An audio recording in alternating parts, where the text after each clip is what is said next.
Assalamualaikum warahmatullahi wabarakatuh. Perkenalkan, nama saya Abdillah Gibran dengan NIM 2331400700111046 dari kelas T3B. Kali ini saya akan mempresentasikan bisnis proposal Dolas T-shirt yang telah kita kembangkan, yang telah kami kembangkan. Langsung saja. Yang pertama, di sini ada konten presentasi di mana saya kali ini akan mempresentasikan struktur organisasi, strategi produk, dan aspek sumber daya sesuai dengan ketentuan yang telah diberikan oleh ibu dosen. Dan untuk struktur organisasi itu ada, pada bisnis kami ini ada 6 struktur organisasi. Yang pertama itu direktur utama, manajer produksi, manajer pemasaran, manajer keuangan, tim desain, dan tim penjualan customer service.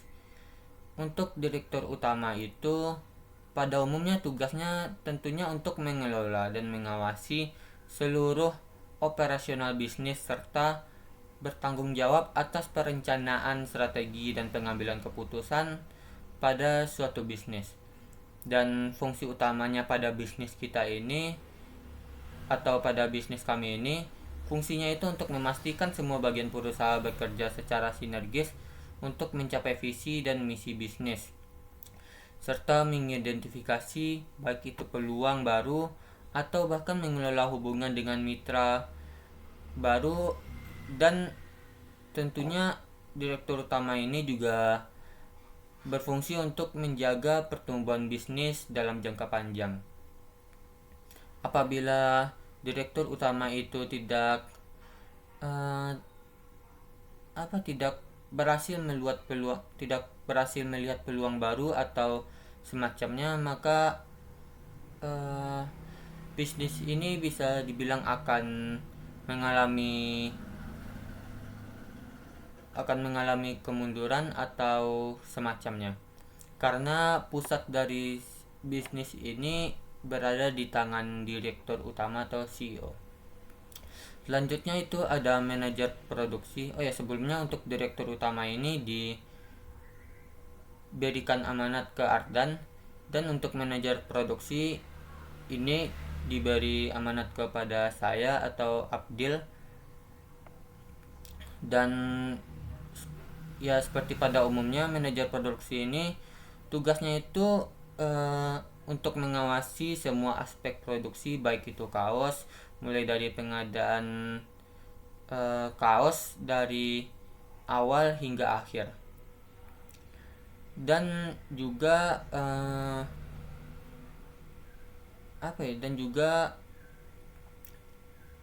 memastikan manufaktur dan kontrol kualitas akhir.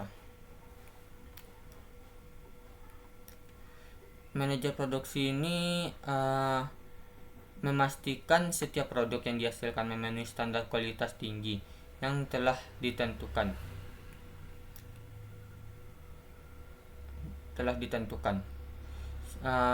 Serta juga bertanggung jawab dalam efisiensi operasional produksi, serta menjaga stok bahan tetap tersedia untuk memenuhi permintaan pelanggan. Selanjutnya ada manajer pemasaran yang diberi amanat kepada Angga. Seperti yang kita tahu, tugas pada umumnya itu untuk menyusun dan melaksanakan strategi pemasaran yang efektif, termasuk mengelola kampanye digital di media sosial dan platform e-commerce yang mungkin nanti akan kita gunakan sebagai platform jual beli.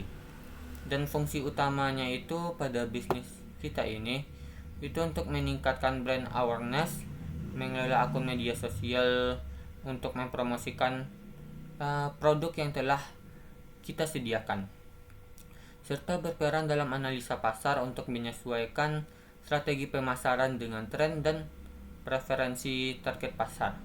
Hal ini sangat penting karena eh, analisa strategi pemasaran ini akan sangat berpengaruh untuk brand kita nantinya akan berkembang seperti apa, atau akan banyak digunakan oleh masyarakat atau tidak.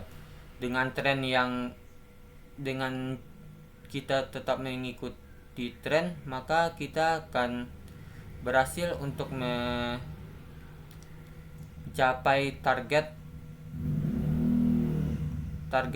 pemasaran. Selanjutnya ada manajer keuangan. Tugas umum dari manajer keuangan ini yaitu mengelola keuangan perusahaan secara menyeluruh, baik kita mencakup pembuatan laporan laporan keuangan, pengelolaan arus kas, dan baik itu perencanaan anggaran. Dan fungsi utamanya pada perusahaan kami ini yaitu untuk mengawasi penggunaan dana secara efisien dan memastikan bisnis berjalan secara sehat, baik dalam finansial, mengidentifikasi peluang yang bisa menghemat biaya, serta memberikan laporan keuangan yang akurat untuk mengambil keputusan yang strategis. Selanjutnya ada tim desain. Manajer keuangan ini diberi amanat kepada Hanan, dan untuk tim desain ini diberi amanat kepada saya, Abdil, Ardan, dan Angga. Tugas umumnya itu biasanya membuat desain teaser yang unik, kreatif, dan sesuai dengan tren pasar. Dan fungsinya pada bisnis kita ini yaitu untuk mewujudkan identitas visual jelas teaser melalui desain yang orisinal.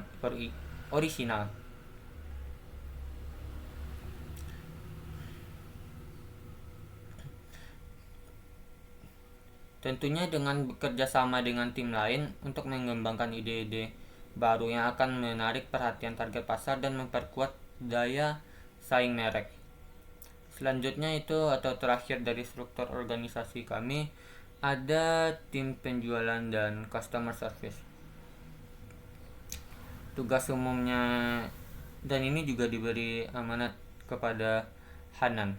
Tugas umumnya itu seperti mengelola interaksi dengan pelanggan, termasuk menangani pesanan, memberikan informasi tentang produk, dan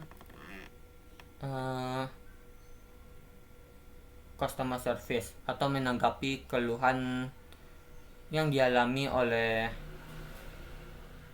pelanggan secara profesional. Fungsi utama pada bisnis kami ini tentunya untuk meningkatkan kepuasan pelanggan dengan memberikan layanannya ramah, responsif, dan efisien. Di sini tim ini juga berfungsi untuk mengelola pesanan dari platform online serta mengoptimalkan pengalaman pelanggan dengan solusi cepat dan efektif sebagaimana fungsinya customer service.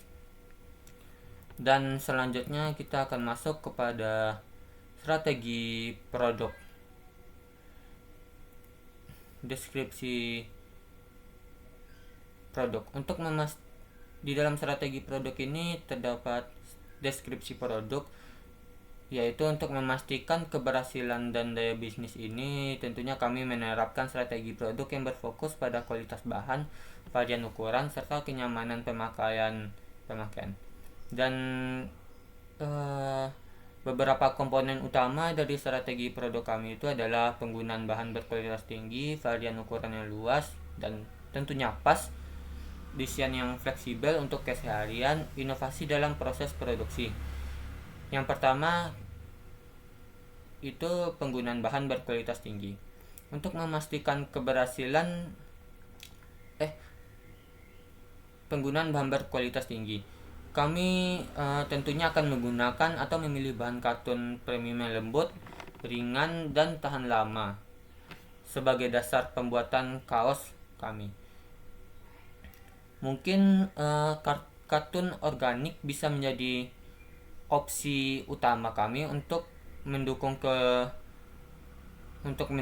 keberlanjutan lingkungan dan memenuhi permintaan konsumen yang semakin peduli terhadap lingkungan. Selain itu, bahan yang kami pilih tentunya akan memberikan kenyamanan optimal bagi pengguna dan cocok untuk iklim tropis Indonesia yang panas dan lembab. Dengan menggunakan bahan yang bisa dibilang kami akan menggunakan bahan yang berkualitas tinggi untuk kaos kami. Tentunya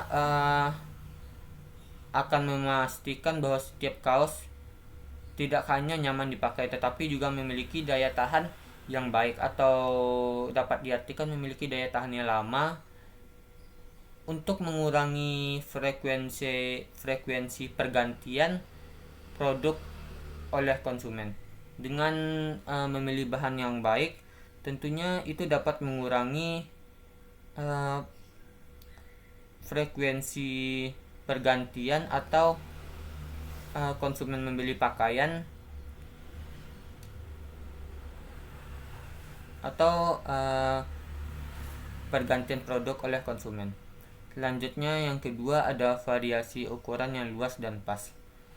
Untuk mencapai atau untuk menjangkau berbagai segmen konsumen, kami menyediakan berbagai ukuran mulai dari yang terkecil hingga yang terbesar. Nantinya kita akan mulai dari ukuran M hingga XL.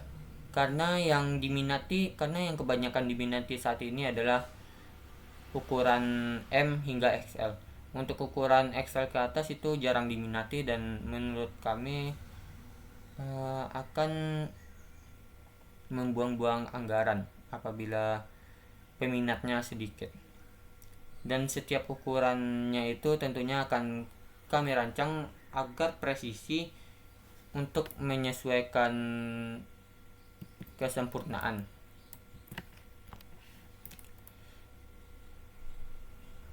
Selain itu, kami juga menyediakan panduan ukuran yang jelas dan mudah dipahami oleh konsumen kami nantinya di platform e-commerce kami. Dan bagian customer service juga akan bersedia untuk menanggapi atau bertanya-tanya seputar ukuran yang ingin ditanyakan oleh konsumen. Apabila konsumen masih bingung dalam menentukan ukuran, kami menyediakan customer service seperti pada struktur organisasi tadi. Selanjutnya ada desain yang fleksibel untuk keseharian. Produk kami ini dirancang tidak hanya untuk kenyamanan, tetapi juga untuk menyesuaikan dengan berbagai aktivitas dan gaya hidup sehari-hari. Dengan potongan yang pas dan bahan yang lentur, kaos kami ini akan mendukung kebebasan bergerak sehingga nyaman dipakai dalam aktivitas apapun. Kaos ini juga nantinya akan mudah digunakan dengan berbagai gaya, baik itu tampilan casual atau maupun semi formal. Sehingga kaos kami ini akan menjadikan pilihan yang serbaguna dan tepat untuk berbagai kesempatan. Kaos kami ini bukan hanya sekedar pakaian, tetapi juga bentuk ekspresi diri yang menyatu dengan gaya hidup modern, seperti kebanyakan yang disukai oleh masyarakat sekarang, terutama Gen Z hingga dewasa muda. Terakhir itu inovasi dalam proses produksi. Dalam proses produksi, bisnis ini menggunakan metode sablon, yaitu sablonnya itu sablon rubber, di mana sablon ini adalah sablon yang bagus sebagai inovasi untuk menghasilkan t-shirt dengan kualitas cetak yang awet dan tahan lama. Kualitas yang awet dan tahan lama, mode rubber ini dipilih. Metode rubber ini kami pilih karena metode ini memiliki daya tahan tinggi, menghasilkan warna yang pekat, serta memberikan efek cetakan tebal dan sedikit timbul yang disukai oleh banyak orang. Selain itu, sablon rubber ini juga mendukung efisiensi biaya sehingga harga produksi dapat lebih terjangkau dibandingkan dengan metode cetak lainnya tanpa mengorbankan kualitas akhir. Selanjutnya itu ada packaging. Kami menggunakan kemasan berbahan ramah lingkungan seperti kotak daur ulang yang bisa digunakan kembali, seperti terlihat pada ini adalah packaging box daur ulang yang akan kita gunakan sebagai packagingnya. Dan packaging ini juga sesuai dengan tren yang berkembang saat ini. Dan setiap pembelian kaos itu akan dikemas dengan rapi dan ditambahkan elemen seperti greeting card dan stiker eksklusif. Di sini ada greeting card, thank you yang akan memberikan pengalaman unboxing yang lebih menarik dan berkesan bagi pelanggan. Di sini juga ada stiker eksklusif dari brand kami yang akan didapatkan ketika membeli salah satu produk dari kami. Dan ini adalah contoh produk yang akan kita jual nantinya. Ini adalah salah satu dari desain kami yang telah kami kembangkan dengan tim desain. Ini adalah tampak depannya. Pada tampak depan ini terdapat logo brand kami yaitu Dolas, dan pada bagian belakang ini terdapat Net Money for BMW yang menunjukkan keinginan seseorang untuk memiliki barang mewah, dan pasar ini sangat berkembang untuk saat ini. Selanjutnya atau terakhir itu ada aspek sumber daya. Untuk informasi karyawan ini kami nantinya akan memiliki 10 karyawan, yaitu magister atau S21, sarjana 4, diploma 3, SMA 2. Terus untuk gender sendiri, prianya itu ada 8 dan wanitanya ada 2. Dan untuk range umurnya 20-25 itu ada 7, 26 sampai 30 itu ada 2, dan 31 sampai 35 itu ada 1 orang. Di sini kita menggunakan range umur yaitu 20 sampai 25 karena pada usia ini kebanyakan orang itu masih mengikuti tren, sehingga nanti bisa memahami referensi yang akan kita gunakan sebagai bisnis ini. Untuk menjalankan bisnis penjualan online ini dengan motif tulisan, kami juga menerapkan struktur organisasi yang ringkas namun efisiensi. Struktur organisasi ini diharapkan mampu memaksimalkan fungsi tiap dengan berbagai tanggung jawab yang jelas, yaitu seperti CEO bertanggung jawab atas visi dan arah bisnis secara keseluruhan seperti yang telah dijelaskan di awal tadi, dan semacamnya. Selanjutnya itu ada rekrutmen dan pelatihan karyawan. Untuk rekrutmen dan pelatihan karyawan ini, pelatihan awal yang akan kita lakukan itu seperti pelatihan produk atau mengenalkan karyawan pada produk yang kami jual dan proses produksinya. Dan untuk pelatihan dalam melayani pelanggan, kita akan melatih karyawan untuk memberikan pelayanan yang baik kepada pelanggan. Dan tentunya pada pelatihan awal ini kita akan juga menggunakan atau akan memberikan kesempatan kepada karyawan baru untuk penggunaan sistem, melatih karyawan dalam menggunakan sistem yang ada di perusahaan, misalnya sistem pembayaran via online yang kami percayai. Selanjutnya adalah pelatihan berkelanjutan. Itu adalah pelatihan pengembangan diri yang nantinya akan menyediakan pelatihan untuk meningkatkan keterampilan dan pengetahuan karyawan. Selanjutnya pelatihan teknis. Di sini kami akan memberikan pelatihan terkait perkembangan teknologi atau tren terbaru di industri fashion.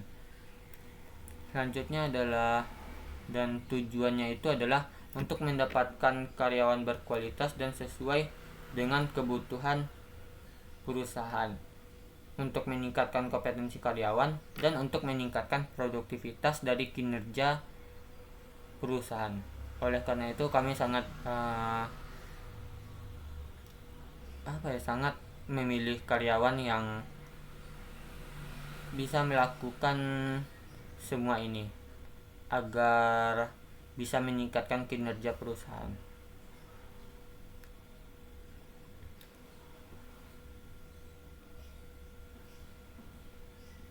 Selanjutnya adalah sistem penggajian atau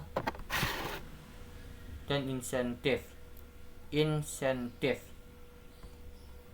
Untuk sistem penggajian dan insentif yang baik akan memotivasi karyawan untuk mencapai target kinerja dan meningkatkan produktivitas. Yang pertama itu adalah struktur gaji. Kami akan menetapkan gaji pokok berdasarkan jabatan dan pengalaman dari karyawan kami, dan memberikan tunjangan seperti tunjangan kesehatan dan tunjangan lainnya sesuai dengan kebijakan perusahaan kami. Sistem insentif. Bonus pencapaian target. Kami akan memberikan bonus berdasarkan pencapaian target atau penjualan produksi. Apabila pencapaian target tertentu berhasil dicapai, maka kami akan memberikan bonus kepada karyawan tersebut. Selanjutnya adalah komisi per produk terjual. Memberikan komisi setiap produk yang terjual.